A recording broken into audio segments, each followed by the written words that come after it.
Shalom teman-teman dan Bapak Ibu semua, mari sama-sama kita mendengarkan video berikut ini. Terus yang dimaksud ya, terus Allah yang kami dimaksud pun, Allah kami pun, Allah kami itu juga satu. Ya, Tritunggal itu bagaimana? Tritunggal itu tentang bagaimana Allah kami yang satu. Nah, Bapa itu adalah Allah yang esa itu. Nah, Bapa ini di dalam dirinya dia memiliki firman nih, pikiran. Selain memiliki pikiran atau firman, dia memiliki roh. Nah, kalau Bapa ini adalah Allah, maka firmannya Bapa pastilah Allah, rohnya Bapa pastilah Allah. Dan firmannya Bapa itulah Yesus. Makanya disebut anak. Sama seperti saya. Kalau tubuh saya manusia, berarti firman saya pasti manusia dan roh saya pasti manusia. Tapi tidak ada 3 manusia, hanya ada 1 manusia. Kalau sang Bapa adalah Allah, maka firmannya Bapa pastilah Allah yaitu Yesus, dan rohnya Bapa pastilah Allah yaitu Roh Kudus. Tapi tidak ada 3 Allah, hanya ada 1 Allah. Kamu di dalam agama kamu sebagai Islam, kamu pasti mengenal Allah kamu dari Quran, bukan? Melalui Nabi. Quran kamu adalah firman Allah yang jadi buku, bukan?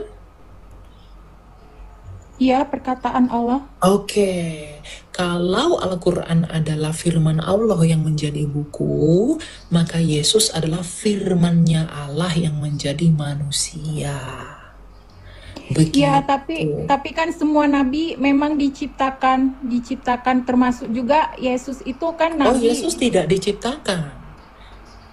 Sekarang saya tanya, kalau Yesus kan firman. Kalau Nabi kan bukan firman. Yesus kan firman, Yohanes 1 ayat 14. Kalau firman diciptakan, dengan apa Allah menciptakan firman?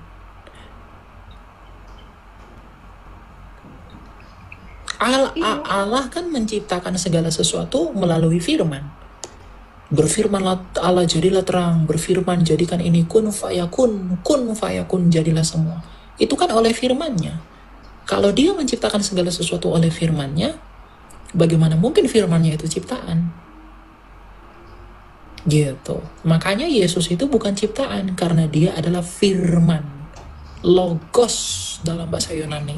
Ya, itu bagi pendapat kakak. Tapi kalau bagi Islam kan itu memang utusan, Kak, karena dia mati, Kak, mati. Nggak ada Tuhan itu yang mati, Kak. Oh, bukannya Isa itu diserupakan ya? Kamu kok bilang mati ya? Iya kan, Yesus katanya mati, berarti kan bukan Tuhan. Iya, dia mati tapi hidup kembali, bukan? Yesus hidup kembali nggak? Bangkit nggak dia? Iya, tapi kan dia mati. Iya, dia mati tapi hidup kembali. Kamu coba logika kan? Kalau dia mati namun hidup kembali, artinya dia nggak bisa mati. Dia tidak bisa ditahan kematian. Terus Artinya emang dia berkuasa atas kematian. Iya, Kak, emang dia kekal gitu, jasadnya juga kan membusuk seperti manusia biasa gitu. Oh, nggak membusuk, dia bangkit. Makanya kuburnya kosong. Di mana jasadnya sampai sekarang? Kubur Yesus emang mana sekarang? Ada nggak kuburannya sekarang? Yang ada jasadnya? Berarti kakak mempercayai bahwa Yesus itu Nabi Isa gitu? Oh enggak, Yesus kami bukan Nabi Isa kalian. Nabi Isa kalian tuh beda dengan Yesus kami. Yang pertama, mamanya aja beda. Yang kedua, sukunya aja beda. Yang ketiga, tempat lahirnya aja beda. Nabi Isa kamu lahir di bawah pohon kurma. Ada nggak data sejarahnya? Nggak ada. Yesus kami lahir di kandang domba. Ada nggak data sejarahnya? Kami punya. Jadi kalau kalian menyamakan Nabi Isa di Quran dengan Yesus di Alkitab, kalian sedang melakukan perlawanan yang tidak seimbang. Karena apa? Karena kalian nggak punya data sejarah. Ya, kalau Yesus masih hidup sekarang di mana, Kak? Di mana? Dia di surga. Berarti udah Para mati, rasul- yang namanya di surga itu udah mati, Kak. Loh, sekarang saya tanya, Tuhan kamu sekarang berada di mana? Di surga, Ars. bukan? Di Ars. Bukan. Ya. Oke. Dia pernah mati nggak? Enggak. Tuhan Nah, kekal, nggak pernah mati. Tuhan itu, oke, Tuhan itu kekal. Di dalam pandangan kamu surga itu apa?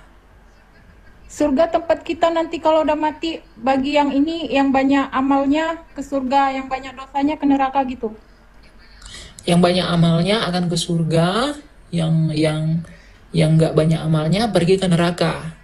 Ya, yang banyak dosa di neraka, tapi setelah dosanya selesai dibersihkan ke surga gitu, Kak. Dibersihkannya pakai apa? Ya, masuk neraka dulu. Oke, dosa itu bisa dicuci nggak dengan api? Bisa. Gimana caranya dosa dicuci dengan api? Bukan dengan api aja, dengan siksaan di neraka dulu. Seberapa besar dosanya, setelah habis, bersih, baru masuk surga gitu. Oke, berarti kamu nanti ke surga dalam keadaan udah gosong. Udah Ya disiksa enggak, dulu. kalau dijadiin baik lagi, baru masuk surga gitu. Ada nggak dalilnya? Aku bukan dari pesantren, Kak. Aku tahu dari Ustadz. Kamu kalau berbicara seperti itu, kamu harus menunjukkan ke kita. Tapi nggak apa-apa, saya menghargai itu iman kamu. Tapi bagi kami tidak menerima itu. Karena gagasan itu nggak pernah ada dalam iman kami. Dan kamu harus tahu bahwa iman kamu itu datangnya belakangan dari iman kami. Gitu. Dan memang Ya, iman kalian tidak ada hubungannya dengan kami. Jadi kalau kalian bilang kami menyempurnakan, kami tidak merasa disempurnakan. Karena apa? Kalau kalian menyempurnakan kami, harusnya kalian lebih komplit daripada kami. Tapi ini enggak. Kalian malah meniadakan semua perintah kitab suci kami. Menghilangkan sakramen-sakramen kami.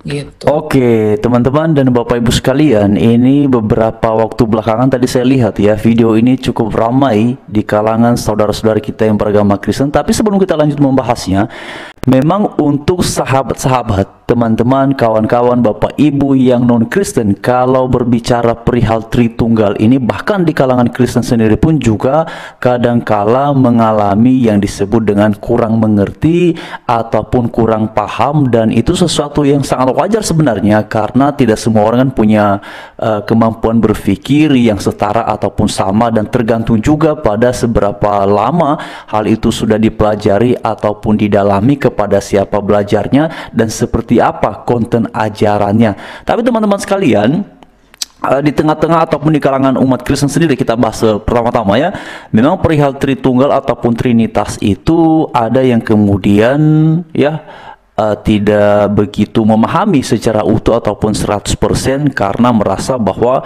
kok bisa seperti itu. Tetapi dari penjelasan saudara Elia tadi, saya melihat bahwa ini penjelasan yang paling sederhana, yang kemudian bisalah untuk dipahami, untuk dimengerti perihal eksistensi dari Tritunggal yang dimaksudkan. Nah, kemudian pertanyaan selanjutnya adalah bahwa di mana di dalam Alkitab ucapan ataupun istilah perihal Tritunggal. Ini juga salah satu argumentasi yang kerap kali disampaikan oleh saudara-saudari yang non-Kristen, bahkan juga mereka-mereka yang Kristen tetapi tidak menerima perihal Tritunggal. Ya, biasanya mereka disebut dengan oneness dan berbagai macam istilah lainnya untuk menjelaskan kelompok ataupun pihak yang tidak percaya perihal Tritunggal ini. Kemudian teman-teman sekalian, kalau ditanya di mana di dalam Alkitab istilah Tritunggal, yang pertama-tama mesti dipahami dan diingat bahwa memang di dalam Alkitab tidak ada istilah Tritunggal. Itu adalah sebuah formula, sebuah istilah yang kemudian dicetuskan oleh Bapak Gereja. Salah satu yang kemudian terkenal sekali dalam berbagai macam diskusi itu disebut namanya adalah Tertullianus. Tapi kawan-kawan sekalian, teman-teman semua, yang mesti diingat sebenarnya adalah bukan tentang di mana istilah itu terdapat di dalam Alkitab. Yang perlu sebenarnya ditanyakan adalah di mana konsep itu terdapat dalam Alkitab, di mana istilah itu diajarkan di dalam Alkitab. Nah, perihal pengajaran keberadaan Tritunggal ataupun eksistensi dari Tritunggal dan juga konsep-konsepnya itu jelas banyak sekali di dalam Alkitab. Misalnya saudara, kawan-kawan semua bisa membaca di dalam kitab Kejadian, bahkan dalam konteks penciptaan, Kejadian pasal 1 ayatnya yang ke-1 hingga pada ayat yang ketiga.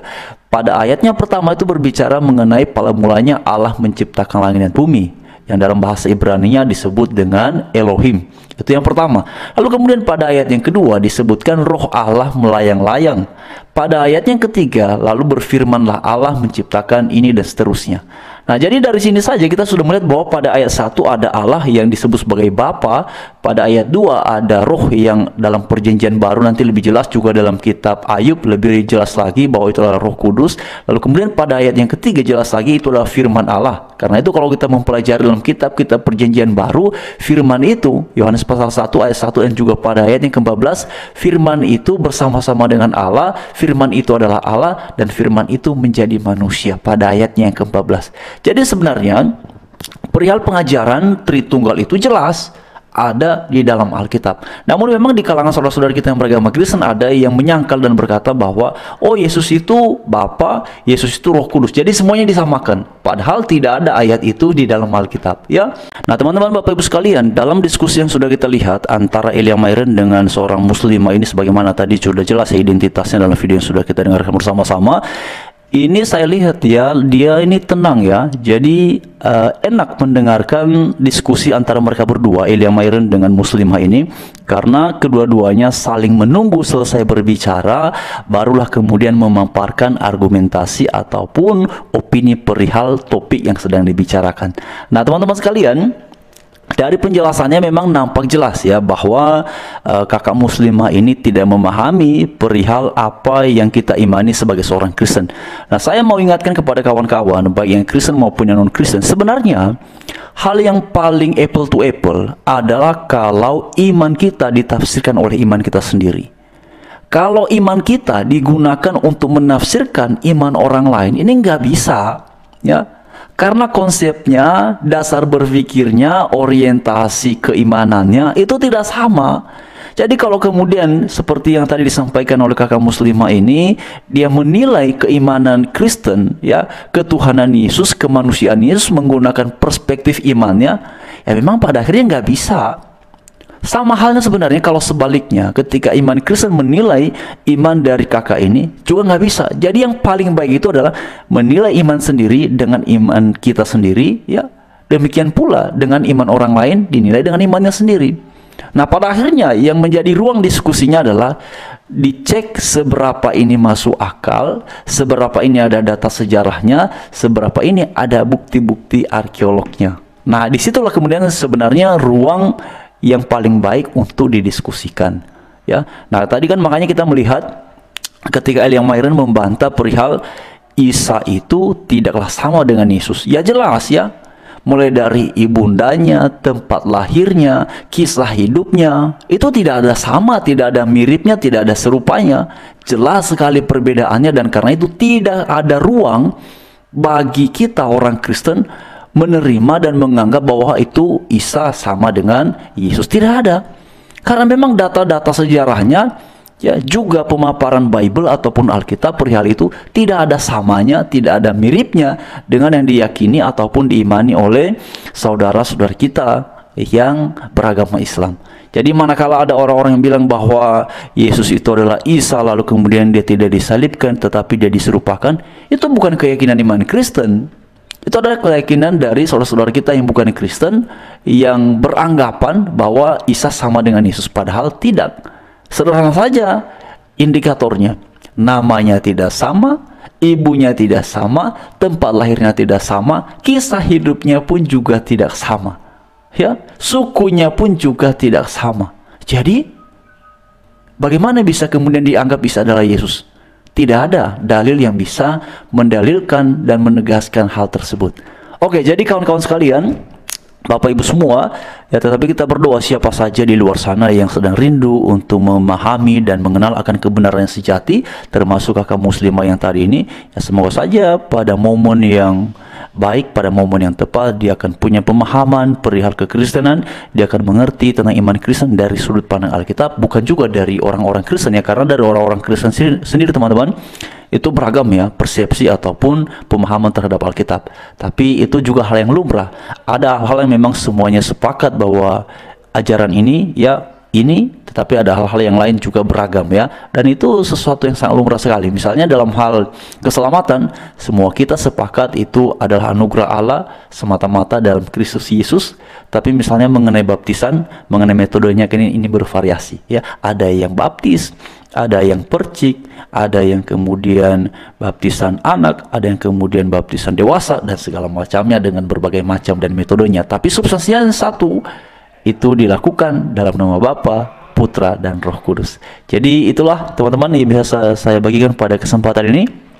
Kita terus mendoakan saudara-saudara kita yang seperti Elia Mayer dan semua ya, sahabat-sahabat kita Kristen yang terus menyuarakan kebenaran dan pengajaran yang berkenan, yang sesuai dengan Alkitab, supaya kita pun juga semakin bertumbuh imannya.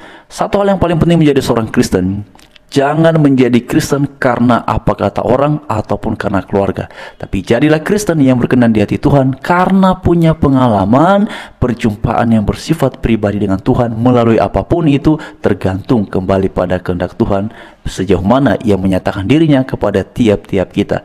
Salam sejahtera, Tuhan memberkati.